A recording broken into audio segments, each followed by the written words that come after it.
that we are a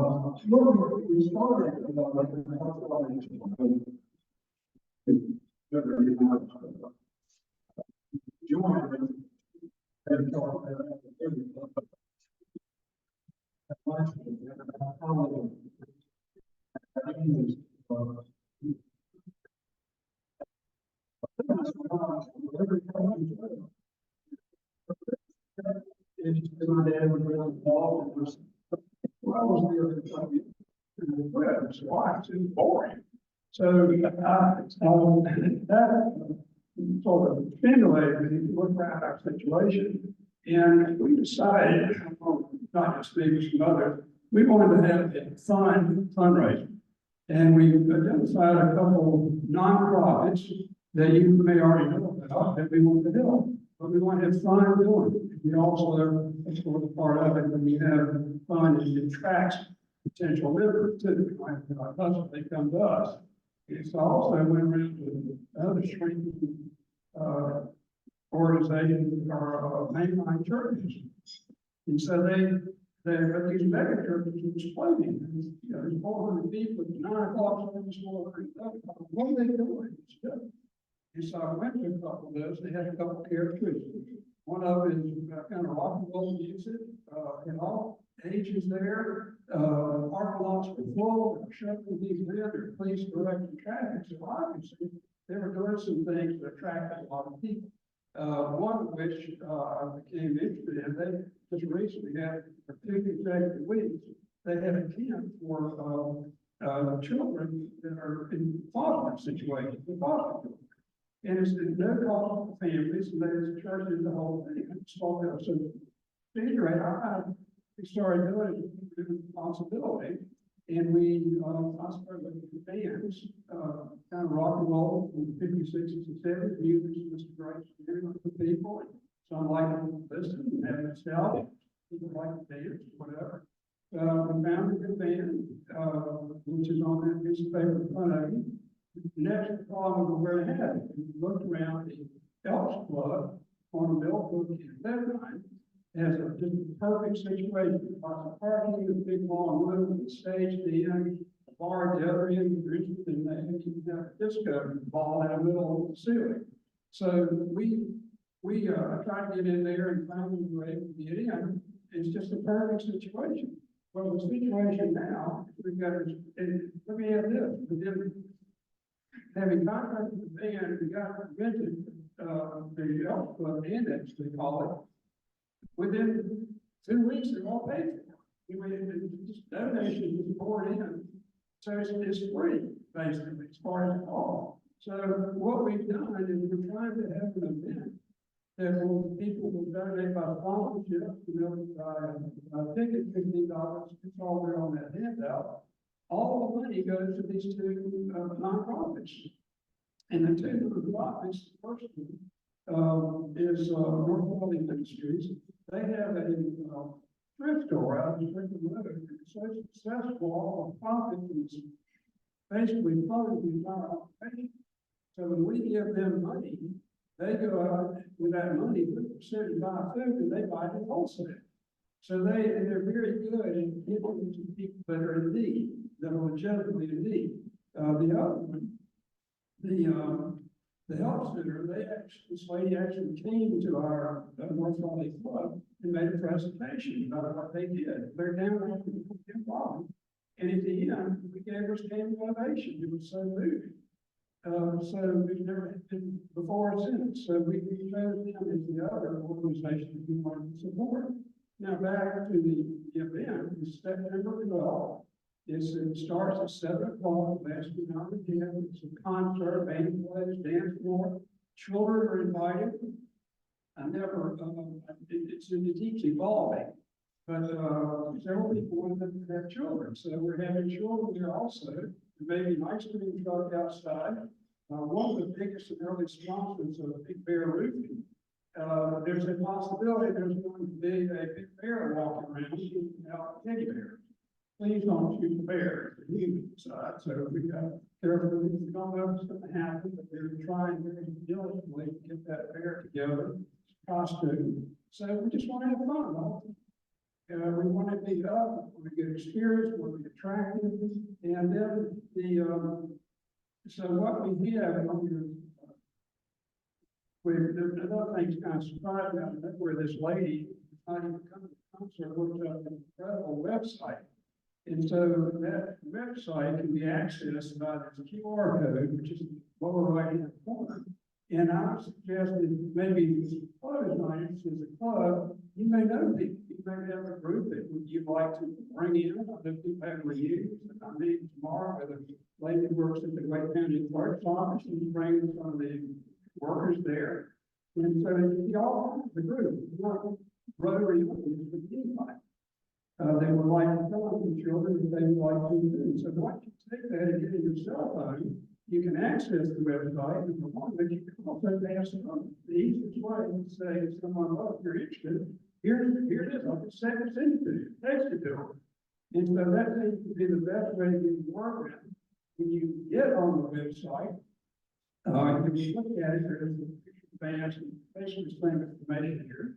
But it also says how to buy tickets, and what you do, the prices will line up there. You can make a donation, you can sponsor if you like. It's just the levels of support. And the ticket is $15 on the adult, $25 for married couples, maybe for free. And then again, all that money goes to these nonprofits. And so the way you access that, you go on the website. And then you'll scroll down, well, I'm interested for tickets. So you just punch that in, you have a debit card or credit card, and you can submit that along with your email address. And almost simultaneously, the tickets show up on your email. And then all you have to do is print them.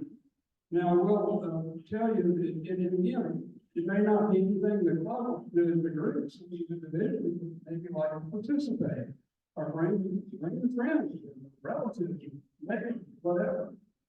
And then the other thing is that once you get the tickets out, I have a laptop that's about 6 years old, and the tickets came, but I couldn't put up because Windows were outdated.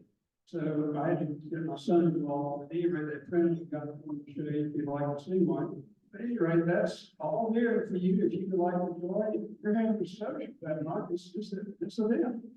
And so again, $50 a person, maybe you want to come, you can sponsor it, you can be more involved, you can pass it on to other clubs. And we're very open to suggestions. This is very much involved coming up here pretty quickly. So I think I've covered everything essentially. Anybody have any questions or comments or suggestions? That's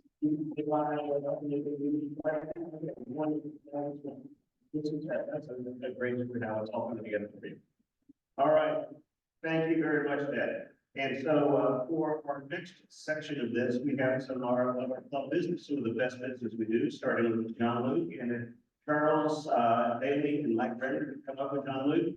And then Harrison, if you could come up for after them, and Shakina following Harrison, and then John Cates, Richard, and I didn't see Richard Avery. I didn't see here. Oh, yes, okay, and Richard Avery, and then Eric Stevens to wrap things up. So starting off with John. Thank you, President Eric. Today we are doing a second reading for Mr. Charles Bailey, who is sponsored by David Willis.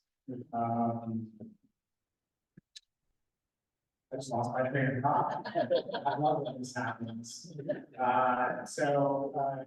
course, Charles has been in banking since 2002, so over 2 decades of experience. He is a thinker with principal financial partners. Now, Charles, when it comes to Rotary, as a retiring, of course, important to understand our why. So today we ask you why Rotary. Uh, so I've known David since I started banking branch managers back in 2002. And so David's ever since I've known him, it's all involved with it. So he's not the first one to introduce me to the bank that one meeting a long time ago. And so I'm on my way up through banking, and recently got kind of with PNC, my previous, I was kind of spread out in multiple areas. I was covering 7, Henderson, Washington, Greenville, and Wake Forest. And so I couldn't leave it to be quality. And so now I'm going to concentrate on downtown Raleigh. And so I'm going to be connected with the community and Rotary. It's been around for a really long time. In this particular chapter, is, as I'm told, it's the first one in all of Carolina. So the longevity out here, Rotary is the best way to get connected, especially with all the good things that does. So that's one reason. Awesome. Awesome. Thank you so much. Guys, I haven't had a chance to, so please get a chance to meet with Charles. I watched him a few weeks back. It was a great experience. He's a great guy. And we're looking forward to hopefully next week here at the York Club. A lot bit of information. Next Wednesday is going to be our service. We are going to be meeting here. We're going to be back to the regular time, like maybe 7. And last but not least, we have a group of mentors. I believe we're up to 4 now. If you guys are interested in becoming a mentor, cementing our members to the club, what it means to be the Rotary, what we expect, please reach out to me or Harrison for that. And actually, last thing is, if you guys are interested in hosting the service social, please reach out to me. Again, we're trying to get more of our Rotary members to volunteer, and for us to support one another. So if you guys have, not necessarily even a place of business, but a place downtown Raleigh that you want to support, actually a place at the table. Ooh, see, place at the table, right? I think that's great. Well, I don't know what to do that. Okay, so I'm going to throw that in here. Thank you guys so much. Thank you very much. And I'm really excited to have everything. Charles is great his banking experience, and we finally got to a point now. We've always had enough lawyers in the club to put out a basketball team. Now we have enough bankers to put out a basketball team. So this is the bankers versus the lawyers, and I want to see the Tom Packer unfold your head to head on that. Because we some hard balance. All right, so Harrison, if you would please. On the district members, Thank you so much. Hey everyone, I'm Harrison Turner, President-elect. Look, we had a fantastic membership summit this past Saturday. And it was probably 50 to 60 people there. Our group at Raleigh Rotary Club of Raleigh had a good showing. Myself, Nathan, Eric, and Patty were there. And I'll tell you, I took about 5 pages of notes, and if you don't know me, I don't take notes, so I took a lot from it. Just some highlights. We had Jeff Glass, who was the district governor, he was there, as well as Patrick Eads, he's with Rotary International, he's one of our directors, as well as Sandy Olson, she's actually from District 7770 down in South Carolina. She came up, she has been a huge mentor for a lot of the districts on what Discover Rotary meetings look like.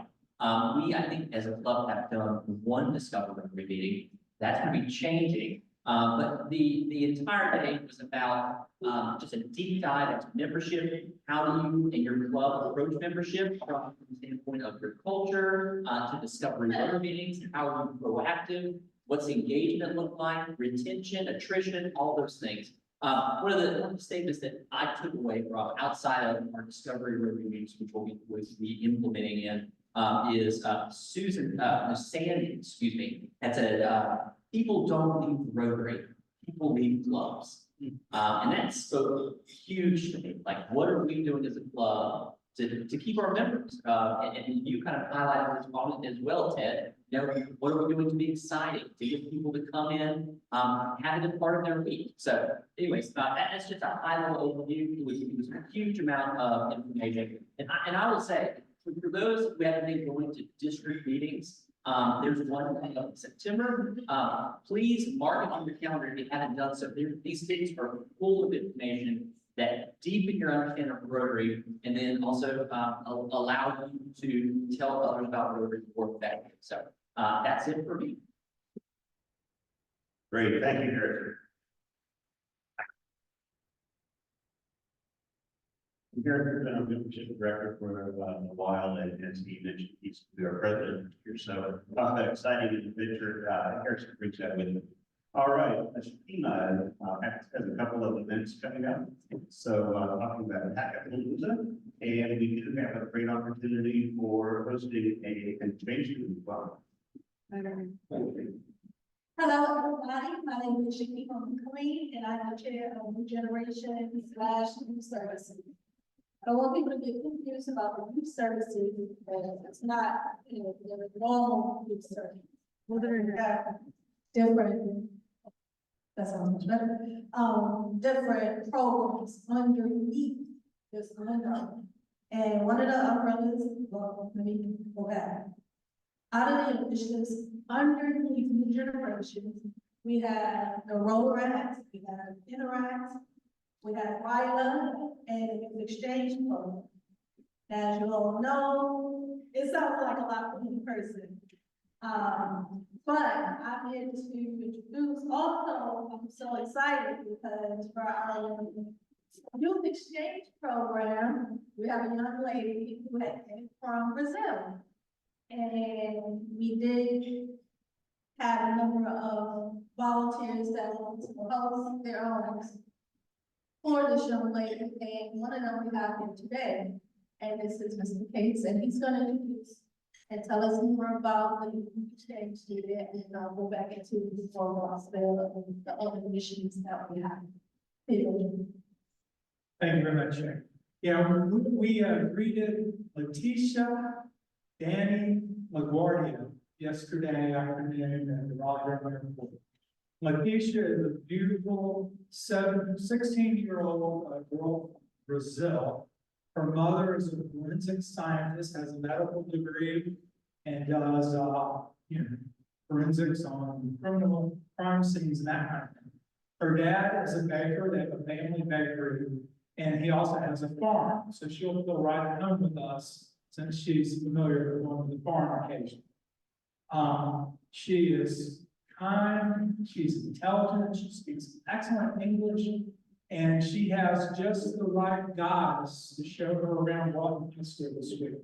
My wife Jennifer, who taught Latin and Latin for 31 years, is taking her by the hand, introducing her to all the staff, all the counselors, as well as she has already 2 parties with other girls from Raleigh High School for introductions pre-beginning of school. So we are super excited to have her, and we are also interested in finding another family or 2 that's willing to help out during the next 9 months. If you'd like to know more about that, ask Shay to come see me. Letitia will come next week along with my wife to meet the Rotary people here.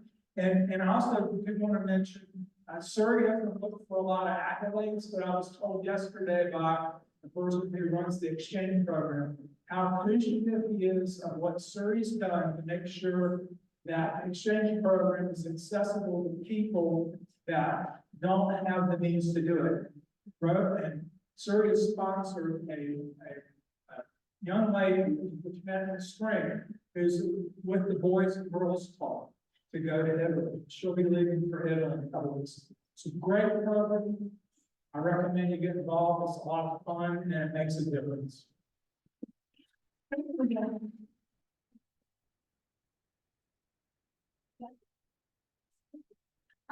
the next on my agenda is speaking about the hackathon. So thank you, John, again, for being our #1 host. As he stated, we are looking for 2 additional families starting late or after Thanksgiving for the second family. And good to them, they do not have to be Rotarians. So please, anyone can volunteer to be a host. They will get a background check before she is approved to come to your home. However, they do not have to be Rotarians. They can be your neighbor, a best friend, a cousin, nephew, another teacher. Anyway, my next agenda would be for the Packapalooza, as you also, like I had mentioned. We are West Raleigh Rotary as you say, and upcoming is the annual Packapalooza. Now, the Packapalooza is the homecoming for the Wolfpack, return back to school. So I want to pack, come out, help students celebrate coming back to school. And which that means they're gonna be locking down Hillsborough with a bunch of information, activities, everything, from concerts. But we are always hosting a table up there. So I am, and we have started a sign up sheet for volunteers. I need folks out there from 12:30 to 6. So if you have an hour of your day or even a half an hour, that would be great. Come on out, enjoy food, activities, meeting other Rotarians. And this is one of our other ways to meet the community, have the community know that we exist, and try to build them in as members. So that's my spill. Come on out Saturday on the 24th. Thank you. Thank you, Steve. Do you have any major updates for the fundraiser or? We're kind of. Yes, March 8th, mark your calendar. And if you're interested in being co-chair of the gala, come see me. It's gonna be a lot of fun, and you can do everything I don't want to do. Thank you. Richard.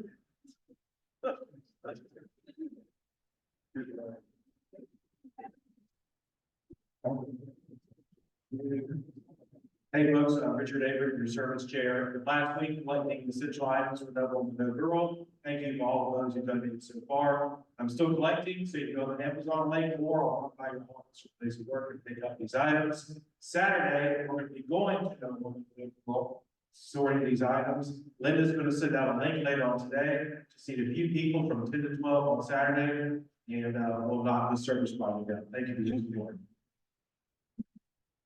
Eric Stevens is the assistant district governor this year for the Raleigh Basin Clubs, and he has some information about an exciting program that kicks off on Sunday. Yeah, thank you so much, Eric. Raise your hands if you're familiar with the organization called Shelter Box. I know they came and spoke at our club a couple of years ago. But if there's an event that's kind of supporting Shelter Box and highlighting them, this Sunday, August 25th, 2 p.m. to 4 p.m. at Moore Square. What's going to happen is that there's a gentleman named Jason Brown. He came and spoke to us at our PETS meeting a while back. He's a very, very dynamic speaker, and he is on a tour, cross-country tour, to publicize and share more information about Shelter Box. Shelter Box is an organization that provides, that helps people after disasters. They put together these disaster relief kits. It's really impressive what they do. And it's very strongly supported by Rotary. So there's going to be this initiative downtown on Sunday. Please come and support them. And then Jason will also be here, I think, and say a word or two to our club and have a meeting next Monday. Great, this is a terrific program, very tightly aligned with Rotary. Thank you, Eric. Looking at the clock, does anybody have any happy dollars, or can you hold them in your pocket till next week? All right, then let's go ahead and go to the ground.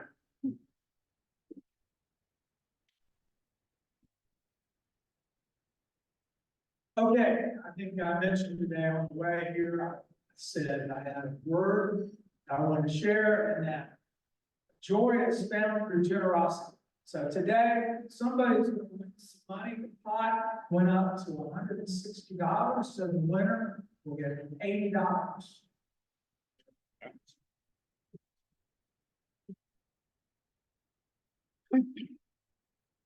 Winner is 800 3316. 800-3316. All right, thank you, John. Thank you very much.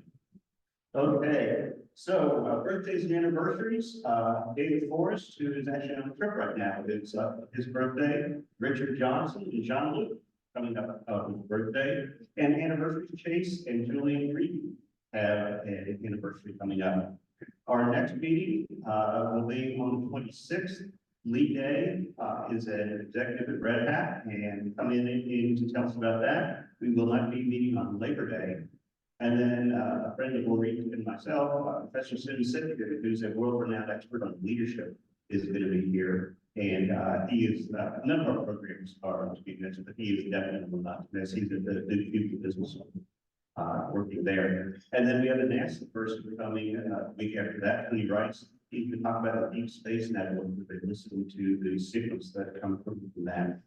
So with that, we are, we have our program to begin. And so I'm really pleased to introduce my very good friend, my business partner, world-renowned coach, and now author, Orit Ramler. Orit is a certified coach. She's gone through the Marshall Goldsmith program of coaching. We have worked together on a number of coaching engagements. She worked with the Duke School as well. She has lived in 7 different countries. She's truly a citizen of the world. 7 different countries, and has led an amazing life. She speaks fluent Spanish. She speaks fluent Portuguese. She speaks fluent Hebrew. And out of courtesy, she's going to address us today in English. So she's an amazing person. She really likes to look at the differences among people and we can find common ground, and that's kind of one of the cores of her coaching. Well, a couple of years ago, Orit started telling me about this guy named Charles Stern that she had met and the journey they went through with discovering elements of his life and whatnot. She's going to tell you about that today. The end result of that is a book. And she has written a book called The Box of Life. Those who choose to live a meaningful life while preserving their most treasured stories and memories for generations to come. That's the goal of the project. Her book is doing very well. It's #1 on Amazon for journaling and preserving memories. And so with that, I will gladly introduce my friend, our speaker, Orit Ramler.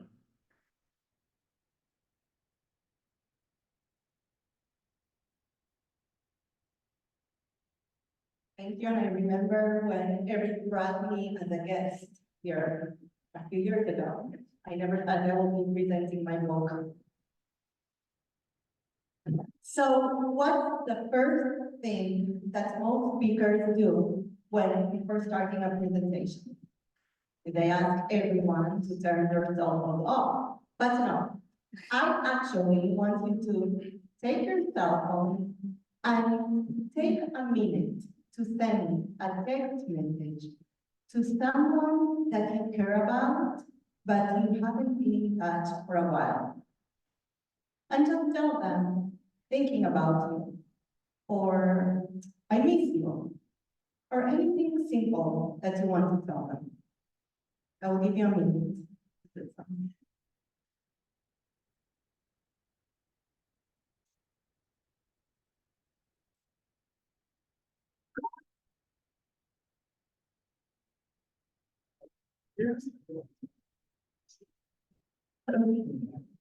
And now, I want you to please your cell phones silent, and as much as you can, don't look at your cell phones, and I promise we will get back to this before the end of our time together.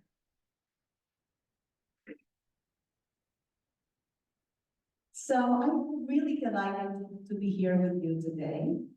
And I want you to meet someone, a dear friend, who transformed my life. The man thanks to whom I'm standing here with you today beside Eric. And he is someone that I met in 2002.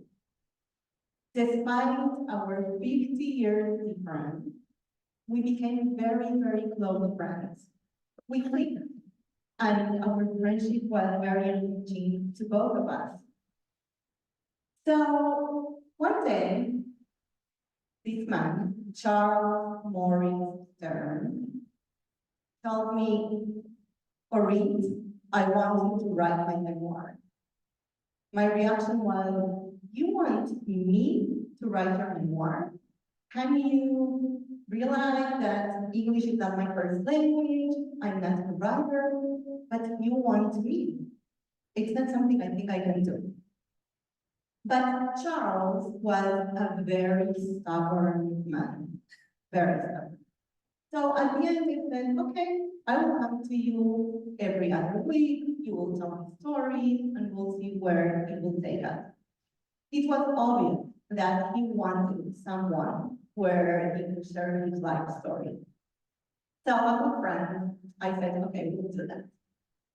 One day, 2 months later, he gives me a very heavy old box and he tells me, Orit, you have my life in your hands.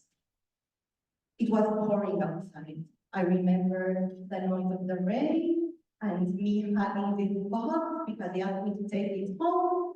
I get home, I put some classical music on and the rain in the background, and I open the box and my life showed up. Charles was a very interesting man. And I knew that there is something I need to do with that. Once I opened the box, I felt like an archaeologist, digging without knowing what I would find. And I had to get all the small pieces and put them together into a larger story, the story of a life. So what did I find in that box? There were letters, poems that his wife wrote to him over 50 years every Valentine's Day in a yellow paper, handwritten with her signature. There was a family tree. There were photographs. There were speeches. There were articles that he wrote and articles that were written about him. There were some notes from friends, charitable donations. There was value and meaning. I could see the soul of a man. I don't think we ever saw an X-ray of a soul, but believe me, that box was an X-ray of a soul. The most important thing is that it was not a superhero's box. It was a real man box. It had challenges, it had defeats, it had lessons learned. And that's when I knew that the world needs to know who Charles Morris Stern was. And I fulfilled his dream. I decided to write and share with the world who Charles Stern was. But not only that, I started with a Box of Life project where I invite people to share their lives. Because at the end of the day, every man is a common man until someone writes about them. And as a friend told me, we die twice. The first time is when we stop breathing. The second time is when we are forgotten.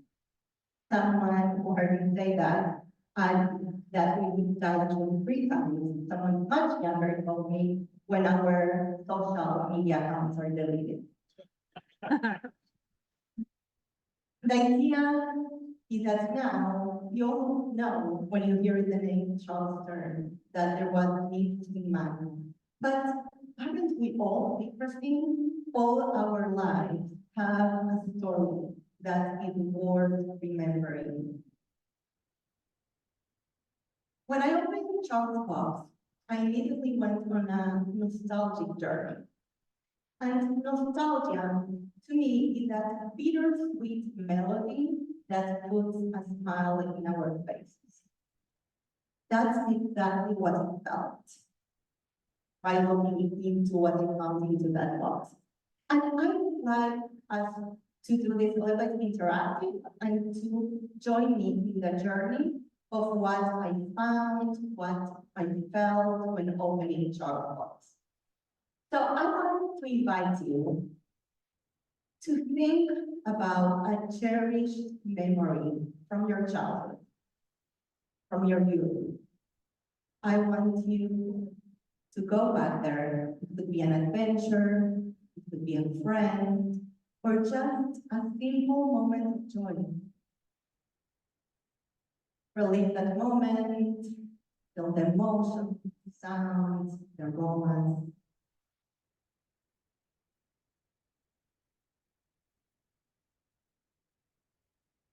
Take that moment in.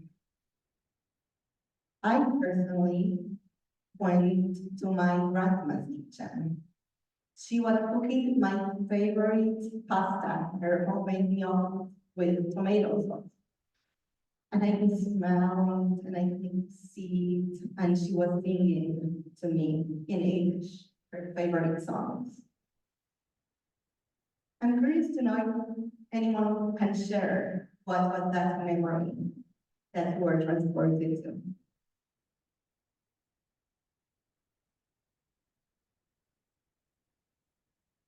Anyone who wants to share?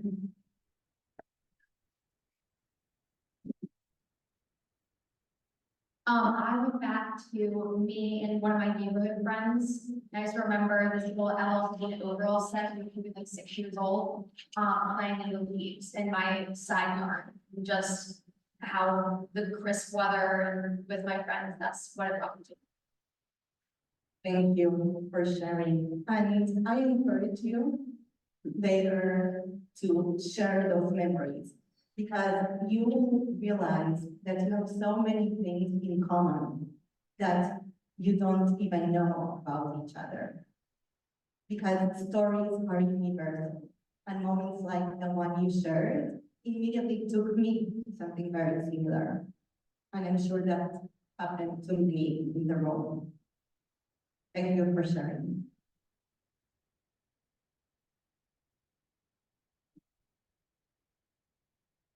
My next question is nostalgia free.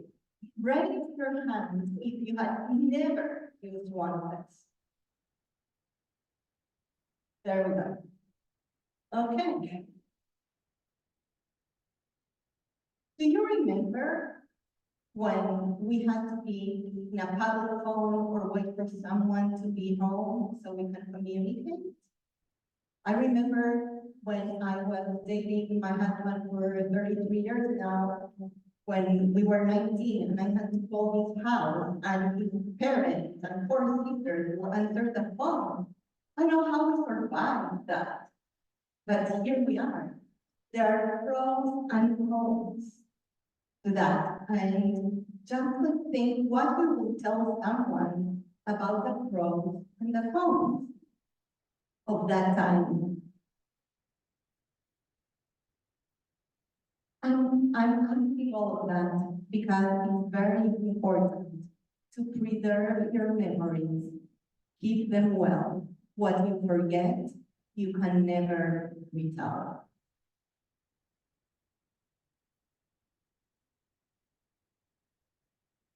So when I opened Charles' box, immediately I asked myself, how many questions I will have answered to if I had my ancestors' boxes? And what would I be putting in my own box? And what that tells me about how I'm living my life. So it was not just about preserving, it was also about how am I living my life, what I'm putting in my own box. So I'll ask you 3 questions. Keep the answers to yourself for now.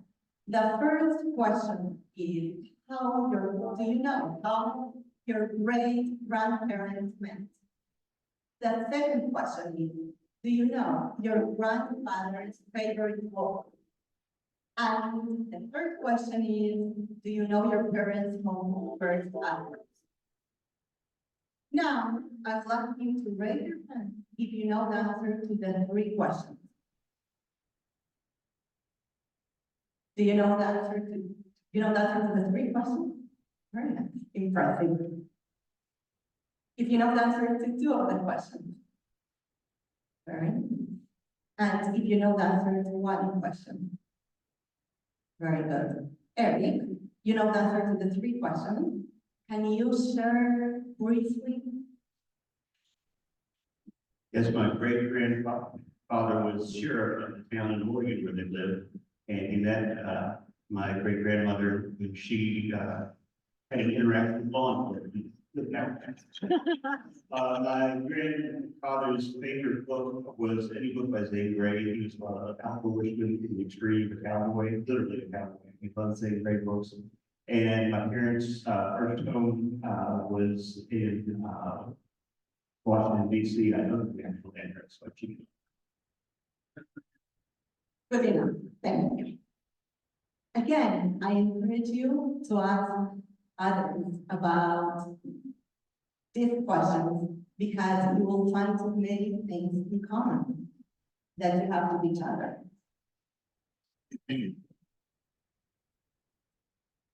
When I looked into the box, I asked how many unanswered questions I have.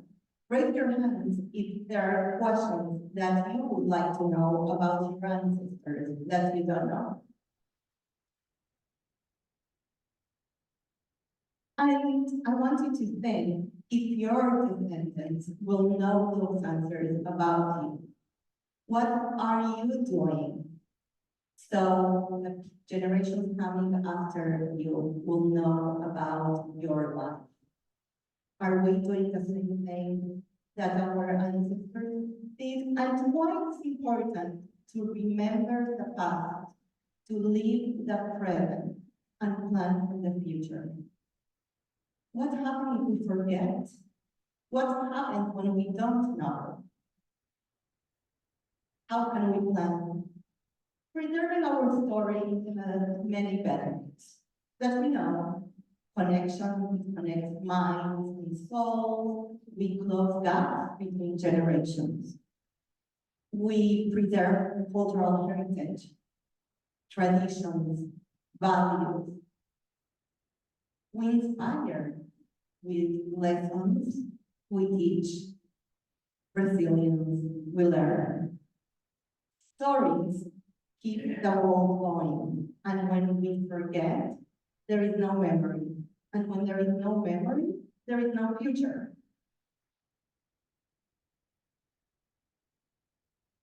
Traditionally, at the end of our life, we have one box, our coffin or our urn. But today, for the same price, without additional cost, I want to give you all of the gifts. A box of life. In the first one, our remains will be preserved. In the box of life, our soul will be preserved. It's a very, very special box because in this box is the one that will amuse, teach, inspire generations to come. It serves us personally, but it also serves others. It's a sacred box. In order to give you this box, I want to share with you excerpts from a poem by Linda Ellis, titled The Dash, and it reads, I read of a man who stood to speak at a funeral of a friend. He referred to the days on the tombstone from the beginning to the end. He noted that first came the day of birth and spoke of the following days with tears. But he said that what matters most of all was the dash between those years. For the dash represents all the time that they spent alive on earth. And now, all who love them know what that little line is worth. For it matters not how much we own, the cars, the house, the cash. What matters is how we live and love and how we spend our cash. So think about this, long and hard. Are there things you'd like to change? For you never know how much time is left that can still be rearranged.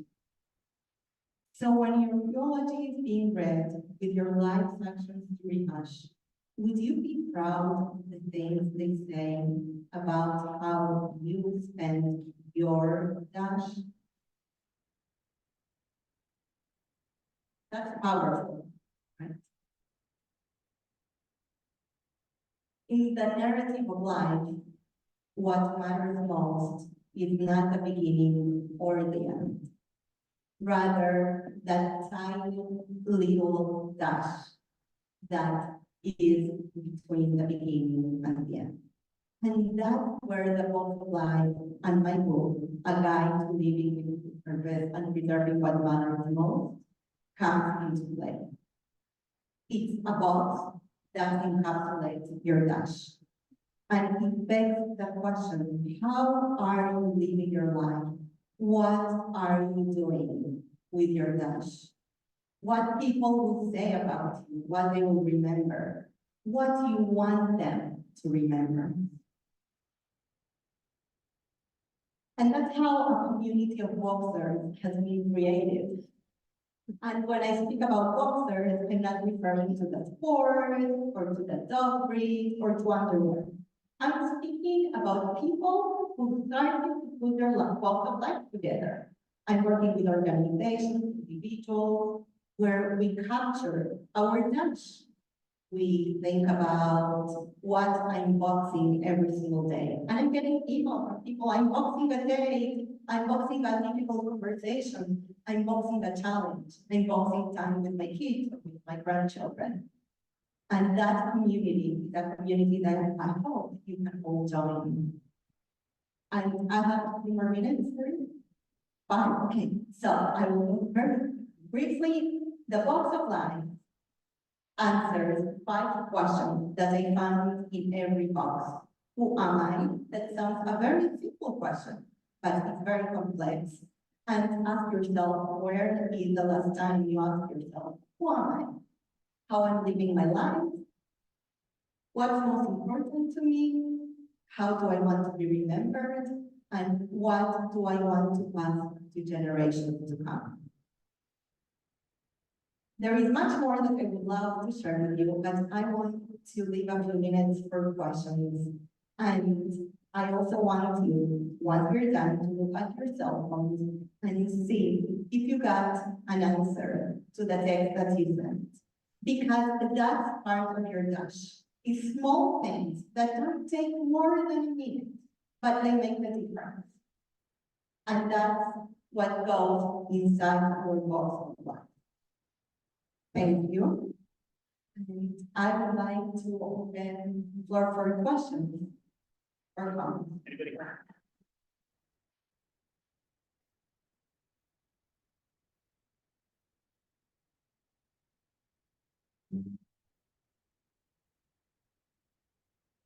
How are you, thank you so much for that wonderful presentation, and I'm excited to read your book. How do you encourage your clients to record those special moments?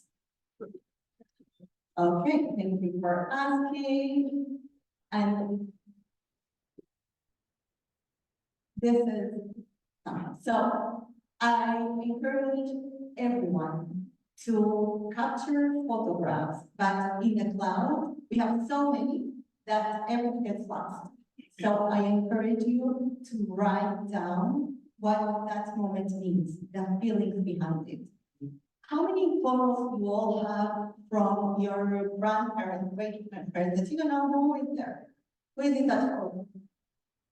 So always capture the moment and share it. I encourage people to write, journal, or write notes, write memories, and also voice, auditory celebratory elements. I'm working with someone who lost his dad very, very young. And his fear is to forget the voice. It seems that voices are one of the first things that we forget. Capture voice and get organized. Usually we have memories scattered all over the place, in the attic, in drawers, everywhere. Have one place and curate those memories. If I ask you, tell me about your life, you won't tell me from the day you were born until today. You will curate your life like a museum. And a book of life is a curated series of memories. I hope that answers. Anyone else?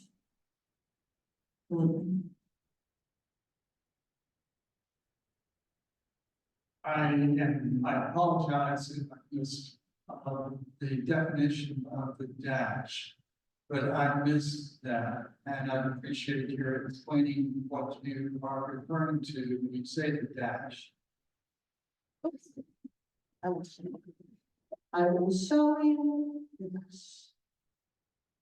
When in our tombstone, there is a date of birth and a date of death.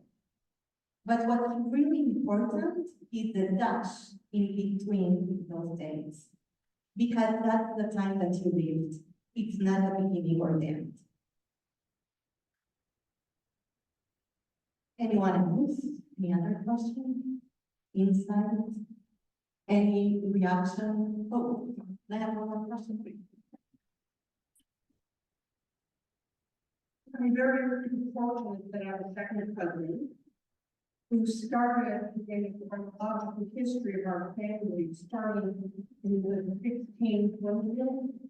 And so we know everybody was born, who was died, when they were married, etc. All the children that came out of every one of those.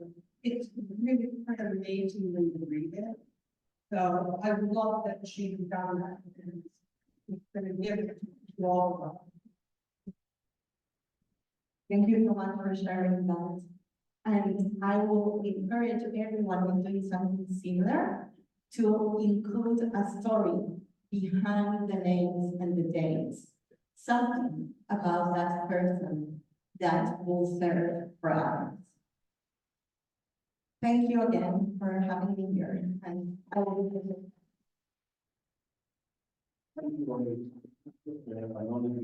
I don't know if you have a Rotary box yet, but here's the first thing you can add to your Rotary box. We have a Rotary Club of Raleigh, and that's before we test on it. So thank you again for speaking to us. And I left out in the introduction, Orit lives in Durham, and her husband Gabrielle is a former Red Hat executive and now a consultant, and they have two amazing kids that are very, very accomplished, wonderful kids, and a fur baby or two with us as well. I have my copy of Orit's book, autographed and everything else, and Orit brought some if you would like to get one from her, or their award on Amazon. And it's the story that she told you, but it's also a how-to book, how to create your box of life and how to get about that. So if you're not a scrapbooker or a crafty person or something like that, it will help you do that. I didn't think about this until just now. One of the things that go online is something Carrie and I started when she was very little. She was just beginning to write. We kept a journal, but we kept it together. And I would write an entry and give it to her, and then she'd write an entry and give it to me, and we go back and forth like that. I need to add this. In the book, Erin shared a story about Christmas and your grandmother and your own. So if when you read the book, you will find a story about Erin as well. Thank you, Orit. All right, thank you everybody for coming this week. Some deep thoughts today, some really introspective things. Hopefully you can see why Orit's coaching clients get a lot of value from her. She takes you to really important places. So with that, that's all stated, and we'll do the four-way test. Other things we think to say and do. They're all concerned. Friendships.